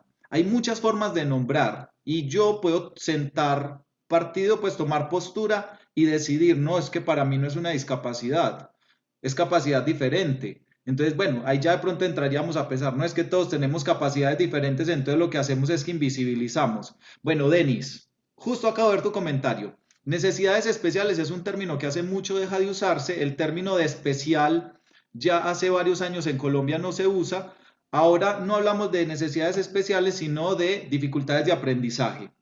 Eso es diferente. Incluso tener una dificultad de aprendizaje no necesariamente implica tener una discapacidad. Por ejemplo, el TDAH en Colombia y en el mundo no es una discapacidad. Se considera una dificultad de aprendizaje. Antes le decíamos necesidad educativa especial, ¿cierto? Entonces, bueno, ya, por ejemplo, eso, es un niño especial, no es que yo soy especial para mi mamá, yo soy especial para muchas personas, entonces como que a veces el lenguaje como que envuelve, como que invisibiliza, entonces yo les doy esa recomendación, cómo nombrarlo desde lo político, desde lo social e incluso los mismos colectivos de personas con discapacidad nos dicen llámeme así, llámeme persona con discapacidad, dígame persona ciega. En el caso de los sordos, ellos no se consideran personas con discapacidad, ellos se consideran una minoría lingüística. Entonces ellos dicen, dígame sordo y ya, ¿cierto? Entonces, como que uno también debe acomodarse y sentar partido. Si me voy por lo que dice la convención, por lo que dice la normativa, por lo que dicen los colectivos con discapacidad, o simplemente y más tranquilamente le llamo por su nombre y me libro de todas esas responsabilidades. Y me parece interesante eso que decís, Leandro, último, porque ¿quiénes somos para nombrar a otros? Digamos, eso nos ubica en un lugar de poder también muy grande, y quizás esto último en lo que insistías, de poder preguntar cómo querés que te llame, cómo se llama tu colectivo, porque también para todas las personas es importante hacernos referenciar y construir nuestra identidad en relación a un colectivo. Entonces son los colectivos en general los que terminan tomando esas posturas, ¿no? No queremos que nos llames así. Entonces, escuchar a los colectivos también, cuando hablo de colectivos hablo de comunidades, de personas que se juntan y se identifican juntas, y cómo ellos desean ser nombrados, me parece que es una buena pista para empezar a pensar los nombres, que también viene siendo una inquietud muy grande. Hay una compañera que recomendó un libro también. Dame un segundito, qué pena. Yesenia nos habla desde Ecuador. Ella nos dice, aquí en Ecuador se dice persona con discapacidad auditiva. En Colombia también. Desde la normativa es persona con discapacidad auditiva. Pero desde algo que se llama cultura sorda, desde la comunidad específica, ellos nos hacen ese llamado, dígame sordo, no me diga persona con discapacidad. Entonces, a eso se refería Sabrina. Los mismos colectivos nos van dando pistas sobre cómo interactuar con ellos. Sabrina, antes de que menciones lo del libro, que no se te olvide, yo le quisiera dar la palabra a Luisa Fernanda, que muy al principio nos levantó la mano y volvió a hacerlo, entonces estoy seguro que va a ser un súper aporte. Sí, claro. Dale, Luisa.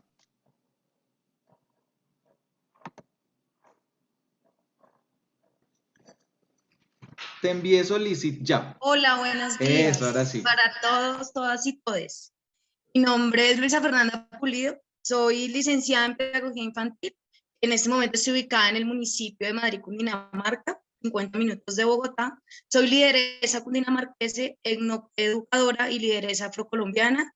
Trabajo en la alcaldía del municipio de Madrid, Cundinamarca, con todo lo que tiene que ver en garantía y derechos de participación de las poblaciones vulnerables.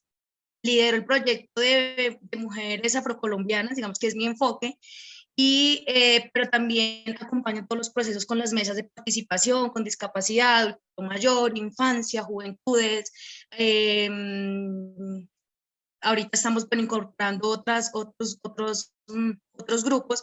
Pero entonces mi aporte, digamos que bueno, agradecerles por el espacio. Siento que para mí esto no es, digamos que a veces nos metemos como en la cabeza que hablar de la inclusión es solamente incluir a estas personas con alguna condición física o bueno, todas estas discapacidades que a nivel educativo y a nivel salud existen y que no es ajeno, y las vamos a evidenciar dentro de nuestros espacios en las aulas, y no solamente en espacios de aulas, sino en espacios convencionales y no convencionales.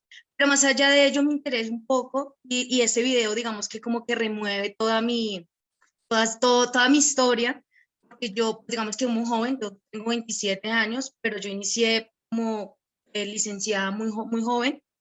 Inicio mi proceso educativo en un colegio público aquí en el municipio de Madrid, donde sufrí discriminación institucional y discriminación social. Entonces desde ahí empiezo, como pues claro, yo siempre con mi afro, con mis colores. Cuando yo empiezo a darle clase a un niño mestizo, el niño presenta en el aula comportamientos muy extraños. Pero lo que han dicho mis compañeras anteriormente, empiezan a preguntarse el por qué sucede esto, ¿seré yo maestro? ¿Será el contorno? ¿Serán mis estrategias? Entonces empiezan los retos y el rol como docente, ¿no? Como maestros y maestras. Fue un proceso duro, entonces justamente empieza esa situación de este niño en el aula, porque su mamá de su infancia tuvo historias con los negros, historias mal contadas, hablamos nosotros los negros, y eso repercute en la formación psicológica, social, comportamental, cognitiva, educativa de este niño, que se ve reflejado en las acciones que hace hacia mí.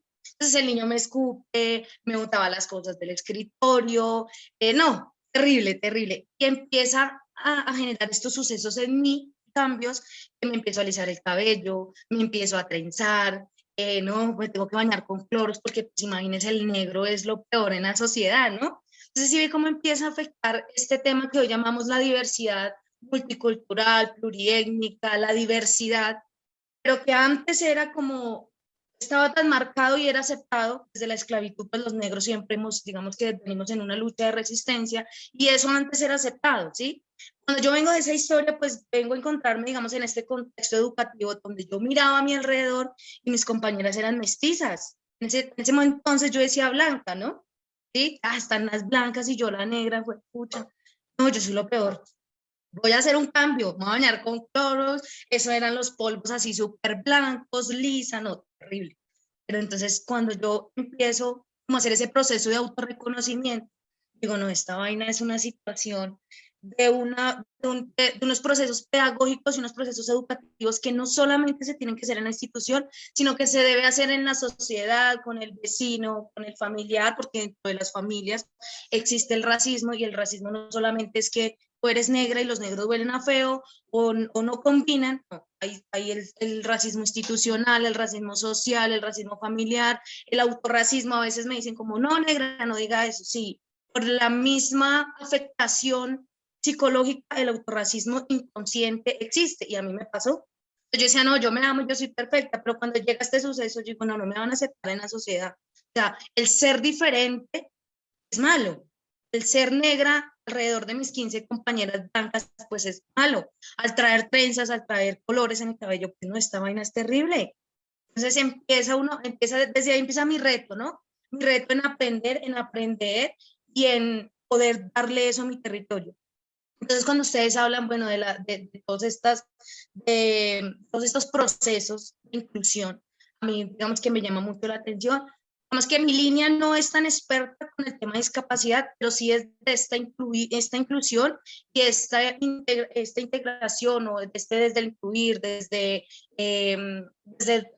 aceptar el otro, desde aceptar las diferencias, es como ese enfoque. Entonces, vuelvo y reitero que cuando yo veo este mensaje, digo, no, definitivamente me marca, me hace devolver, no sé, 9 años atrás, y yo digo, y sigue pasando como lideresa del municipio. Trabajo todos los proyectos educativos con poblaciones vulnerables, pero no solo manejo jóvenes e infancia afrocolombiana, sino manejo también infancia indígena. Acá tengo una comunidad maravillosa, una comunidad indígena huaynán, somos más o menos 120 personas. Les da miedo salir a abrir la puerta porque no, si me ven a mí rasgadito, con el pelo de pronto un poquito más largo, o con los hombres con sus trajes, entonces esta vaina no es. Entonces, quería aportar eso desde mi experiencia, desde mi emoción, porque yo me meto a estos cursos y veo tantos aportes que aceptan las diferencias. Para mí esto me llena, digamos que, de mucha alegría, y que cuando yo cuelgue este curso, siento pensar pues, lo que agarro y lo que me queda y lo que voy a ir a hacer a campo. Entonces, cuando yo hago todos estos trabajos en el municipio, siempre lo hago desde la experiencia. Entonces, siempre hablar como del autorreconocimiento, el aceptar al otro, y que son retos día a día. O sea, yo puedo tener mi población ya estipulada, pero en algún momento va a existir algún cambio, va a haber se va a abrir otro tema, va a llegar otra persona. Yo tengo que aceptar eso y no aceptarlo como que ahí sí venga, y acá lo que hablaban las compañeras también es muy interesante, y yo creo que ese es uno del rol fundamental de nosotros los maestros y maestras, y es nosotros no nos condicionamos a ellos, perdón, ellos a nosotros, sino nosotros como maestros a ellos. Yo soy partidaria, digamos que un poco de esas planeaciones. Yo cuando empecé la licenciatura, realmente les tengo que confesar que eso era terrible. Y yo decía, ¿por qué tengo que sentarme a hacer una planeación con un tema que creo que va a ser el interés de ellos y llegarán a un aula a desarrollarlo? Y yo llegaba ya feliz con mi material, con mis planeaciones, divina, perfecta, material aquí, tijeritas y para todo el mundo, materiales, estrategias, y no se daba. Y yo decía, no, ¿sí ven? Esta vaina tiene que ser es con la necesidad, con el territorio, con la gente. Cuando ellos hablaban de las personas en condición de discapacidad, ellos no tienen que adaptarse a lo que el maestro le diga. Lo siento y lo digo, tal vez me esté equivocando, pero pues estamos en este espacio también para aprender, todos y todas. Y yo digo, ¿por qué yo tengo que llegarle al niño y a la niña o a la infante con una actividad? Porque yo creo que es que así va a aprender. No, ¿por qué no lo organizamos entre todos? Ahora, esos métodos de evaluación, porque tengo que evaluar, que es una palabra que para mí es terrible, a los niños y a las niñas. Es un proceso formativo en el que diariamente en el proceso nos vamos evaluando y nos vamos reevaluando y vamos pensando y vamos modificando. Pero ¿por qué justamente pasa eso? Yo llego con una planeación y encuentro que el niño emocionalmente hoy de pronto tal vez no desayunó o tuvo un inconveniente familiar, tienen que hacerme la actividad o formarla con ellos. Entonces quería compartirles eso, me alegra este espacio, me cierro mi cámara todavía sonriendo, feliz, porque creo que esto tocó un poco de mi experiencia y de lo que sucedió, digamos que en años atrás, pero que hoy, digamos que estoy aquí como lideresa afrocolombiana y lideresa de territorio para que esto no pase. Entonces, Luisa, gracias por estar aquí. Qué rico escucharte. Gracias por insistir. Yo sabía que debía darte la palabra. Mencionas cosas súper discúlpame que potentes. te interrumpa. Tengo una compañera de pregrado en este grupo y no sabía y me escribe por el chat. Ojalá te den la palabra, ya quiero escuchar. Y yo, me conoce porque sabe que hablo un montón. Entonces, por eso creo que corto aquí, si no nos da el mediodía. Luisa, Genial, tus aportes son geniales. Muchas gracias. Muchas gracias a vos. La verdad que hay se nota la emoción, nos has hecho emocionar también a todos, a todas y a todes, y uso también el lenguaje inclusivo también es una propuesta para invitarnos a mirar qué estamos nombrando, lo nombro, lo dejo así, no me voy a meter ahora en esto, pero me parece interesante porque vos lo trajiste a colación. Lo pluridiverso es una declaración política también, y parece como mucho lío de nombres, pero es hermoso. ¿Cómo no vamos a animarnos a nombrar la diversidad? ¿Cómo no vamos a animarnos porque cuando lo nombramos le damos entidad? Empieza a ser parte del mundo, si no está callado, bueno, vos hablabas del ejemplo de lo mestizo. Bueno, antes no era mestizo, antes eran los blancos, bueno, no. Y bueno, y seguimos, pero me pareció muy interesante que hayas podido compartir desde tu experiencia y te lo agradecemos mucho. Yo quisiera de pronto complementar parte de lo que menciona Luisa, incluso darte un dato, es que la educación inclusiva, nosotros hablamos principalmente de la discapacidad, porque la discapacidad o las personas con discapacidad requieren algo que se llama acciones afirmativas y ajustes razonables. De eso pensábamos hablar hoy, se nos está acabando el tiempo, esperamos dejar algunos aportes, pero si no, en otro espacio lo hablaremos. Entonces, fíjate. La población priorizada para la educación inclusiva, de acuerdo a los lineamientos del ministerio, son las personas con discapacidad, los grupos étnicos, las personas habitantes de frontera, la población víctima, ahí estarían los cuatro. Entonces, personas con discapacidad, grupos étnicos, personas, población víctima y habitantes de frontera. Entonces fíjate que tú cabes ahí, lo que haces cabe ahí en educación inclusiva. Tú ahorita decías, no es que no soy tan experta, pero lo que tú estás haciendo en tu territorio ya aporta a la educación inclusiva en gran medida. Entonces, pero lo debo decir, hablamos principalmente de la discapacidad porque es la población que requiere esas acciones afirmativas. Antes un chico con discapacidad iba a la escuela y el rector decía, no, la profe no lo quiso recibir. Entonces iba la familia de escuela en escuela a ver quién le hacía el favor. Ahora es una ley. Ahora nadie le puede negar el cupo a un chico con discapacidad. Entonces esa es una acción afirmativa. Por ejemplo, el chico con discapacidad debe ir al colegio más cercano a su casa. Y le tienen que garantizar ese cupo. Entonces, por eso nos referimos principalmente a la discapacidad, pero chévere que también te empieces a meter por ese lado y aprendas sobre discapacidad y vas a nutrir más todo lo que ya haces antes. Por acá nos decían, venga, y nos tenemos que meter en ese tema de nombrar. Sí y no. Cuando el reconocer un diagnóstico no es para rotular o etiquetar a otro. Yo necesito saber que es un niño con autismo para reconocer con qué características llega. Yo necesito ese diagnóstico no para ponérselo en la frente y decir, ay, mire, él es el del autismo. No, para eso no necesitamos diagnósticos, no necesitamos nombres. ¿Para qué los necesitamos? Para reconocer que si tiene autismo, posiblemente tenga hipersensibilidad auditiva, entonces debo modificar esas conductas de aula, esos gritos, ese mover sillas muy fuerte, porque eso les duele. Tiene hipersensibilidad al tacto, entonces posiblemente los abrazos para él no sean el mejor canal. Posiblemente no haga contacto visual y nosotros estamos empeñados, pero míreme a los ojos, es que él te escucha sin tener que mirarte a los ojos. Entonces, para reconocer esa forma de interactuar es que necesito el diagnóstico, no para rotular, nunca será para eso.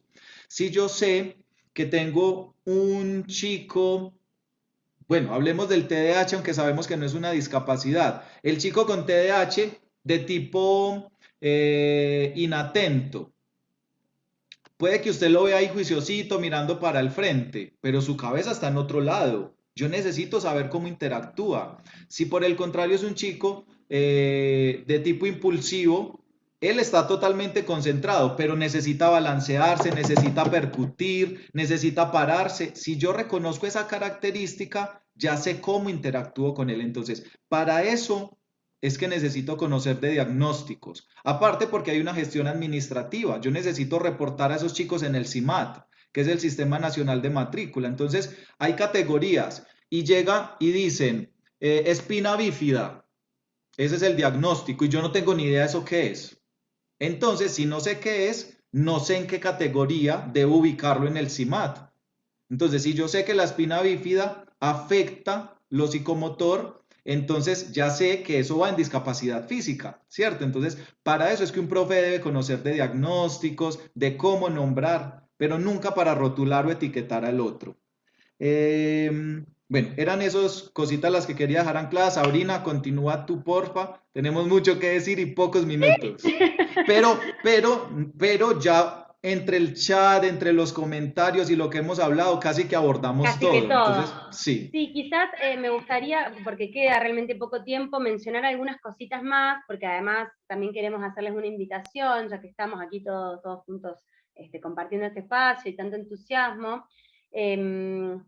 Quería, quizás una vez que hacemos el esfuerzo y empezamos a mirar todos esos relatos o metarrelatos que envuelven nuestras prácticas educativas y que tienen que ver desde las disposiciones económicas o de sistemas económicos como el neoliberalismo, que también estuvo tan instalado y lo sigue estando en el continente latinoamericano, y que nos invita siempre a pensar la educación desde la competencia, desde la mercancía, el saber como única mercancía producto de la escuela y demás. Bueno, me parece que son algunos de los relatos, lo mismo con la otredad, cómo construimos la otredad, cómo las ciencias también a lo largo de su desarrollo histórico han ido cambiando la relación con un otro cultural o con una diversidad, en principio asumiéndolo como lo diferente, pero desde un lugar jerárquico, de opresión, donde yo tengo que ir a colonizar a lo diferente desde mis propias estructuras y características para que sí o sí esas personas puedan llegar, en la antropología se ve clarísimo esto, como puedan llegar a el grado de desarrollo que yo pretendo y tengo estandarizado para todas las personas. Lo mismo con esa transformación hacia lo diverso, y aparece el relativismo cultural, y todo pareciera ser observable de las propias culturas de los sujetos y de los propios seres y estares en el mundo, hasta poder entender también, desde las teorías más críticas, que la otredad, lo diverso, además es fruto de una desigualdad.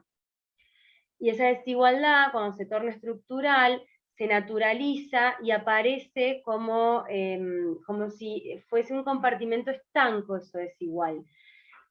Traigo a colación un ejemplo pequeño, quizás no en términos de discapacidad, pero sí en términos de condiciones materiales de existencia. No es lo mismo decir, de vuelta a las palabras, pobre que decir empobrecido. Eso, decir empobrecido le asigna una caracterización histórica que no solamente nos permite ver cómo se empobreció a esa persona, sino además que puede ser de otra manera. Por eso insisto con esto, ¿no? Entonces entender lo que hay debajo de eso que es aparente, que es diverso, también es importante a la hora de ir soltando como ropas que vamos cargando, estos relatos que nos hacen actuar y nos potencian. En general, recuperar un poco que, bueno, nada, estos paradigmas normalizadores dentro de la escuela cumplieron una función histórica, pero que hoy la escuela nos invita a otro mandato. Claramente esto no aguanta más, no podemos más. De hecho, de vuelta, voy a mirar la cantidad de personas, pero casi 500 personas preguntándose cómo hacemos con esto. Entonces, claramente es una demanda que está pujando y que queremos hacerlo desde nuestras mejores prácticas. ¿sí? No volver a insistir con encasillar el mismo modelo compartimentado que veníamos utilizando. Perdón que vaya así tan rápido, pero bueno, después en todo caso en otro encuentro podemos seguir profundizando, pero se me ocurre también mencionar que la inclusión no es solo estar adentro de la escuela. Esto también me parece que salió en los diferentes relatos que ustedes fueron haciendo. Estar sentado en un banco no alcanza. Eso no es participar de los procesos de enseñanza-aprendizaje de manera activa, eso no es, y protagonista, eso no es formar parte. Ojo, es muy importante saberlo esto, porque si no hubo un movimiento dentro de las políticas públicas dentro de Latinoamérica donde los estados dijeron, listo, ya no hay escuelas especiales, las integraciones son dentro de las escuelas, pero estar ahí adentro no es suficiente, las docentes, o educadores, educadoras, no recibimos la formación, creo yo, a mi gusto, y creo que da cuenta los aportes de ustedes, no recibimos la formación suficiente para poder trabajar y proponer dentro de eso. De hecho, a veces decimos enfrentarnos a esto. ¿Se dan cuenta del peso específico que tiene esa palabra? ¿Cómo nos enfrentamos? No vamos a combatir nada. No vamos a pelearnos con nadie.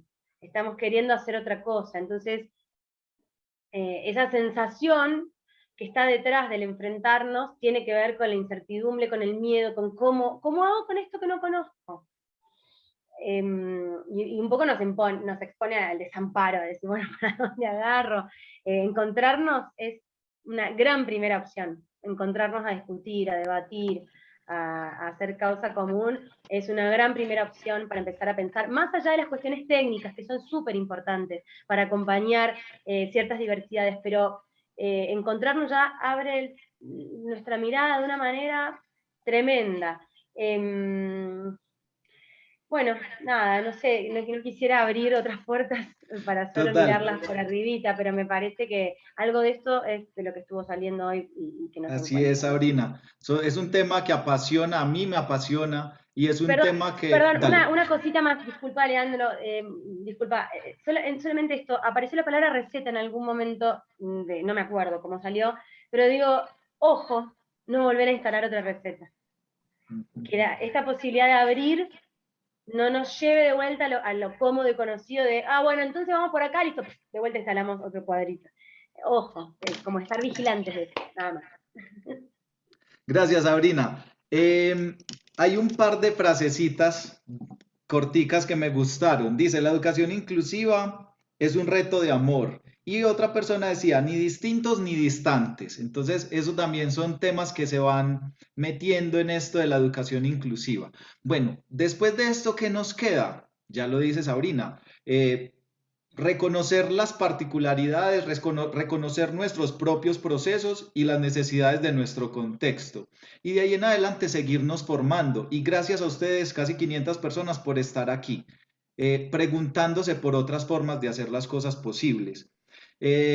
Sale mucho el tema de los ajustes razonables. Recuerden que en Colombia el PIAR es esa posibilidad que tenemos, esa carta de navegación que tenemos para conocer los contextos, las realidades del estudiante, para reconocer, hacer una valoración pedagógica y saber con qué llega, qué tiene, qué necesita. Y cuando reconozco qué necesita es cuando llego a los ajustes razonables.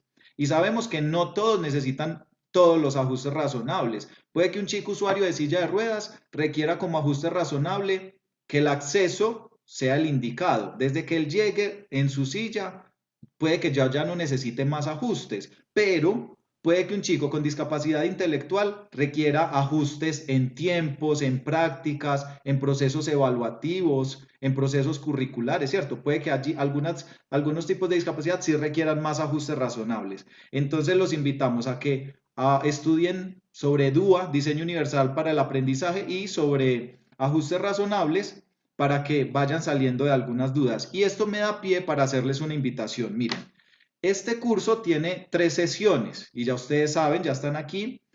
Al terminar las 3 sesiones, pues todos están invitados a participar y lo están haciendo. Si alguno quiere el certificado, entonces ya con la universidad podrán acceder a él con un costo muy bajo en realidad. pero la invitación es a que la mayoría, ojalá muchos de ustedes se inscriban en el curso en el diplomado de educación inclusiva. Es un diplomado de 100 horas, está a cargo de Fundación La Salle Argentina y Unilasallista. Vamos a estar haciendo un gran equipo ahí para seguir hablando y aportando en esto de la educación inclusiva. Hoy fue un abrebocas, créannos que nos tocó tomar de aquí y de allá pequeños detallitos para dejarles cautivados con este tema. Entonces los invitamos a que se inscriban al diplomado en educación inclusiva. Pueden Preguntan aquí solicitar. cómo lo hacen para inscribirse, preguntan en el chat. Nosotros tenemos toda la base de datos. Cuando se inscribe, cuando diligencian el formato de asistencia, ahí tenemos la base de datos y les estaremos compartiendo la información del diplomado en educación inclusiva que pronto va a iniciar. Me están preguntando por el costo de este taller. Por este curso de 3 encuentros, si quieren el certificado son 30.000 pesos, espero no equivocarme con el valor, son 30.000, pero los que hagan el diplomado no tienen que pagar los 30.000, se les entrega el certificado de este curso y continúan el proceso en el diplomado en educación inclusiva. También por ahí vi que hay muchas personas que son técnicas en atención para la primera infancia, agentes educativos. Estamos en inscripciones en la licenciatura en educación infantil. Pregunten, hay facilidades. La Salle tiene muy buenos descuentos, tiene crédito propio si tienen dificultades para el pago. Entonces, pregunten para que sigan formándose. La idea es que sigamos creciendo hacia una mejor forma de ser, de enseñar, de interactuar con otros. Dale, Sabrina. No, solo quería pues voy leyendo los comentarios de todos y de todas aquí en el chat, y quería reforzar esto que les decía Leandro recién, que cuando ustedes se inscribieron a este curso, pusieron un correo electrónico y ahí se les va a enviar toda la información para que se puedan inscribir al diplomado, que está re bueno. ¿Está bien que lo diga yo? Está re bueno. Es muy interesante y seguramente vamos a seguir discutiendo sobre estos y muchos temas más también. Un gustazo, la verdad, para mí. Les agradezco muchísimo. Para mí también fue un gusto, es muy bonito ver tantas personas interesadas en estos temas de la educación inclusiva. Bueno, para todos los que están interesados en la licenciatura, por aquí están preguntando cuál es el valor del diplomado. El diplomado es virtual totalmente, vamos a tener encuentros sincrónicos los martes en la noche. Un martes cada 15 días, igual queda grabado, vamos a estar en Moodle, vamos a tener la plataforma, es un diplomado totalmente accesible. Preguntaron por el precio del diplomado, la inversión del diplomado es 720.000 pesos. Si hacen parte de la Salle tienen descuentos, en fin, entonces pregunten porfa por toda esta información. Les voy a dejar mi correo por si tienen alguna otra pregunta y de pronto no se queden sin la posibilidad de hacer esas preguntas. Y de todas formas, al diligenciar el link de asistencia, ojalá todos lo diligencien, también allí en la base de datos podríamos compartirles más información. Bueno, no es más, me despido. Muchas gracias a todos. Perdón por los que no les dimos la palabra, pero eran muchas personas. Profe Sergio, adelante. Recordarles también que las personas que son normalistas, técnicas en atención a la primera infancia, si desean y quieren terminar la licenciatura, tenemos una estrategia muy especial para esas personas. Entonces también se pueden comunicar para que tengan la información al respecto. Muchas gracias por estar con nosotros el día de hoy, compartiendo este espacio. Así es, Sergio, muchas gracias por recordarlo. Sí, tenemos convenios para todas las personas que son técnicos, tecnólogos, que quieren continuar con la profesionalización, nos preguntan. Gracias a todos, se nos acaba el tiempo y bueno, entonces recuerden que continuamos con 2 sesiones más de este curso que busca otras formas posibles. Gracias, gracias a todos. Y gracias, Sabrina, por tus aportes. Chao, que estén muy bien. Recuerden diligenciar el formulario de inscripción de asistencia.